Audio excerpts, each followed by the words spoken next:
CSK பிளேயரான Sarfraz Khan உங்க வீட்டடியில் எங்க வீட்டடியில் பேயடி அடிச்சிருக்காப்புல 4-6ன்னு வான வேடிக்கையை காட்டியிருக்காரு சர்ஃப்ராஸ் கான். விஜய் ஹசாரி தொடரில் மும்பை டீமும் கோவா டீமும் மோதினாங்க. அந்த மேட்ச்ல சர்ஃப்ராஸ் கான் அதிரடியை ஃபர்ஸ்ட்ல இருந்தே தொடங்கியிருக்காப்புல. வெறும் 75 பால்ல 157 ரன் அடிச்சு 9 4 14 6ன்னு வான வேடிக்கையை காட்டியிருக்காரு. எந்த பவுலர் போட்டாலும் எப்படி போட்டாலும் அடிக்கிறாண்டா அப்படிங்கிற மாதிரியே வான வேடிக்கையை காட்டியிருக்காரு.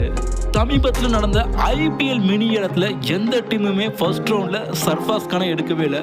2வது ரவுண்டில் சர்ஃப்ராஸ் கானை சிஎஸ்கே டீம் உன்னோட தேவை எங்களுக்கு தேவை அப்படிங்கிற மாதிரியே பேஸ் ப்ரைஸான 75 லட்சம் கொடுத்து எடுத்தாங்க. ஏப்பா ஒரு டெஸ்ட் பிளேயர் எடுத்து நீங்கள் என்னப்பா செய்கிறீங்க அப்படிங்கிற மாதிரி எல்லாமே சிஎஸ்கே டீமை எல்லாருமே ஓட்டி தரலாங்க. அதுக்கெல்லாம் இப்போ தக்க பதிலடி கொடுத்துருக்காரு அவரோட பேட் மூலியமா. இவரோட ஆட்டம் இப்போ வெறித்தனமாக இருக்குது. எப்படினாச்சும் சிஎஸ்கே டீமோட பிளேயிங் லெவனில் வரணும், மிடில் ஆர்டரில் கலக்கணும், அதுக்காக நான் என்ன வேணுமா செய்வேன் அப்படிங்கிற மாதிரியே இப்போ வெறித்தனமாக ஆடிக்கிட்டு இருக்காப்புல. இதே ஃபார்மில் ஐபிஎல் மேட்ச்சில் சிஎஸ்கே டீமில் நுழைஞ்சாருன்னா தலை மாதிரியான பிளேயரோட கீழே விளையாடும் போது சர்ஃப்ராஸ் கானோட ஆட்டம் இன்னும் வேற லெவலில் இருக்கும்.